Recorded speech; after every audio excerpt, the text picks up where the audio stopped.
आज राष्ट्रीय स्तर पर, प्रदेश के स्तर पर जहां पर भी जाता हूं, मेरी पहचान में से महत्वपूर्ण जमुई का सांसद जब लोग कहते हैं तो खुद को भी गर्व की अनुभूति होती है। मैं नहीं जानता आने वाले दिनों में पार्टी क्या फैसला लेती है, पर इतना विश्वास मैं अपनी जमुई की जनता को मैं जरूर दिलाता हूं कि जब तक रहूंगा आप लोगों के लिए कार्य करता रहूंगा, एक नेता बनकर नहीं, एक बेटा बनकर।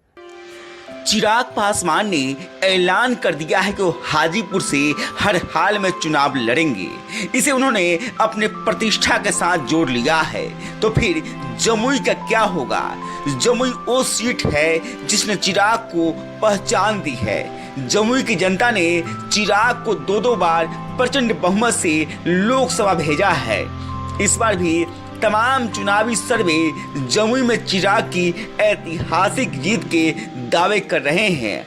हाल ही में एबीपी न्यूज ने भी बिहार की लोकसभा सीटों को लेकर एक सर्वे किया था।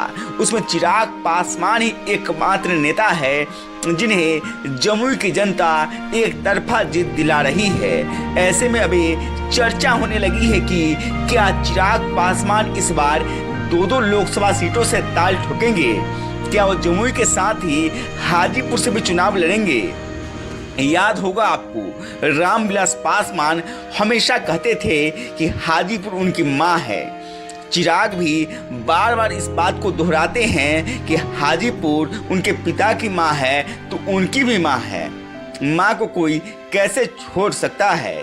तो दूसरी तरफ चिराग इस बात को भी स्वीकार करते हैं कि जमुई वह सीट है जहां की जनता ने उन्हें राष्ट्रीय पहचान दी। ऐसे भी जानकार बताते हैं कि रामविलास पासवान जब जिंदा थे तो उनकी हमेशा इच्छा रही कि चिराग हाजीपुर से लड़े, लेकिन चिराग ने पिता की सीट से लड़ने से हमेशा इनकार किया क्योंकि वो अपनी खुद की पहचान बनाना चाहते थे। इसमें वो सफल भी रहे। जमुई से हर बार चिराग की जीत की मार्जिन बढ़ती गई। ऐसे में सियासी हलकों में चर्चा होने लगी है कि क्या इस बार चिराग पासवान दोनों ही सीट से चुनाव लड़ेंगे। फिलहाल संकेत तो यही मिल रहे हैं। चिराग के लिए दोनों में से कोई भी सीट छोड़ते नहीं बन रहा है। ऐसे में इसकी पूरी उम्मीद है कि चिराग पासवान 2024 के लोकसभा चुनाव में जमुई के साथ ही हाजीपुर से भी ताल ठोके। सदैव आप लोग ले रहूंगा।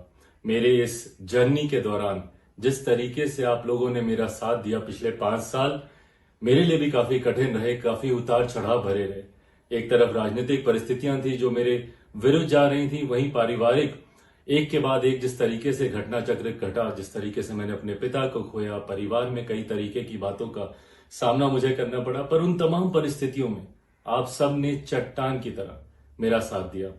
मैं मेरी जमुई की जनता का एक बार दिल से आभार प्रकट करता हूं और पुनः ये विश्वास दिलाता हूं कि मैं जब तक रहूंगा तब तक आप लोगों के लिए कार्य करता रहूंगा। मुझे प्यार और आशीर्वाद देने के लिए बहुत बहुत धन्यवाद।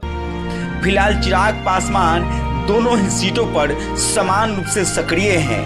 उन्होंने जमुई में अपेक्षित विकास का कार्य किया है तो हाजीपुर की जनता के लिए उनके दरवाजे हमेशा खुले रहते हैं। पिछले करीब 3 सालों में हाजीपुर लोकसभा सीट की लगभग हर गांव का चिराग ने दौरा किया है।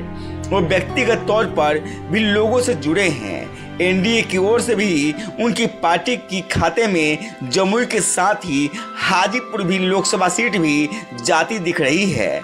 तो ऐसे में ये लगभग तय मानिए कि इस बार के लोकसभा चुनाव में चिराग पासवान जमुई और हाजीपुर दोनों ही सीटों पर ताल ठोकते हुए दिख सकते हैं। हालांकि सियासत में पल भर में इस समीकरण बदलते भी देर नहीं लगती है। तो देखते जाइए कि जो चर्चाएं हैं वो हकीकत में तब्दील हो पाती है या नहीं। गांव तक बिहार की रिपोर्ट।